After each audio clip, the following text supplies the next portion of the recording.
దేవుని ప్రశస్తమైన నామమునకు మహిమ ఘనత ప్రభావములు కలుగునుగాక. వీక్షిస్తున్న మీ అందరికీ మన ప్రభువైన యేసుక్రీస్తు నామములో శుభాభివందనాలు తెలియజేస్తున్నాను. ఈరోజు మన దేవుని వాగ్దానం ఎహెజ్కేలు గ్రంథం 36వ అధ్యాయం 26వ వచనం. నూతన హృదయము మీకిచ్చేదను. ప్రియమైన దేవుని బిడ్డలారా, సంవత్సరాలు గతిస్తుండగా నూతన పరిచే దేవుడు మన దేవుడు ఆది నుండి తన యొక్క ఆలోచన పతనమైపోయినటువంటి సృష్టిని, భూమిని ఆయన నూతనపరిచిన దేవుడు. అలాగే పాడైపోయినటువంటి దావీదు గుడారాన్ని నూతనపరిచినటువంటి దేవుడు. అంటే దేవుని సంకల్పము, ఉద్దేశం ఏమిటంటే ఆయన నూతనపరిచేవాడు. ఈ రోజున ఆయన వాగ్దానం మనతో మాట్లాడుతున్న విషయం ఏంటంటే, నేను నిన్ను నూతనపరిచి నీకు నూతన హృదయాన్ని ఇస్తానన్నాడు. ఎప్పుడు ఆ నూతన హృదయం మనం పొందుకోగలుగుతాం?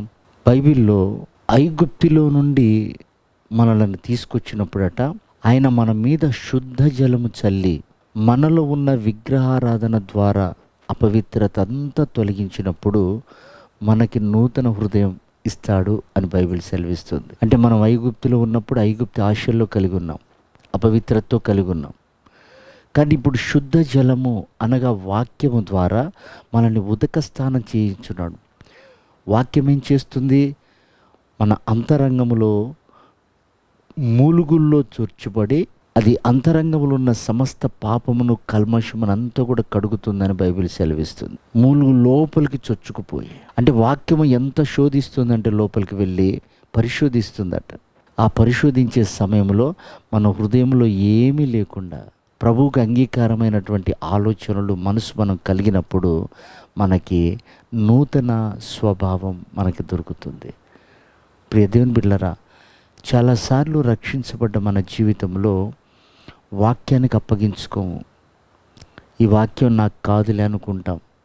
శుద్ధ జలం మన పైన చల్లుతూ మనల్ని శుద్ధీకరించాలని, అంతరంగమంతా పరిశుద్ధపరచాలని పరిశుద్ధాత్ముడు వాక్యము చేత మనల్ని ఉదక స్నానం చేయిస్తున్నప్పుడు చాలామంది అప్పగించుకోలేరు. ఎందుకంటే అది ఆపరేషన్ జరిగే సమయం. చూడండి, ఒక వ్యక్తిని థియేటర్లకు తీసుకువెళ్ళి ఆ వ్యక్తిని ఆపరేషన్ చేసేటప్పుడు మత్తిస్తారు. మత్తులో అదంతా తొలగిస్తారు, తనకున్నటువంటి గాయాన్ని. ఆ తర్వాత అతడికి ఆ నొప్పి, బాధ తెలుస్తూ ఉంటుంది. అలాగే దేవుని వాక్యం మనల్ని తాగుతున్నప్పుడు, మనతో మాట్లాడుతున్నప్పుడు, మన పాపాన్ని గురించి, బలహీనతల గురించి, రహస్యాన్ని గురించి తెలియచేస్తున్నప్పుడు మనకు నొప్పి కలుగుతుంది. దాన్ని ఓర్చుకోవాలి, సహించాలి, భరించాలి. ఆ వాక్యము ద్వారా దానిని మనం పరిశుద్ధపరచుకోవాలి. ఎప్పుడైతే మనం పరిశుద్ధపరచుకుంటామో మనం ఒక నూతన సృష్టిగా మార్చబడతాం. ప్రియ దేవుని బిడ్డలారా, వాక్యం మనల్ని ఆ విధంగా పవిత్రపరిచి మనల్ని సిద్ధపరుస్తుంది. కనుక మనం ఈ కడవరి దినాల్లో అనేకులు నిర్లక్ష్యపరిచినట్లుగా కాకుండా మనం వాక్యానికి విధేయులమై అప్పగించుకొని నూతన స్వభావంతో రెప్పపాట్లో మార్పు చెంది ఆయన యొద్దకు చేర్చబడతాం. అలాంటి కృప ప్రభు మనందరికీ దయచేయునుగాక. ఆమేన్.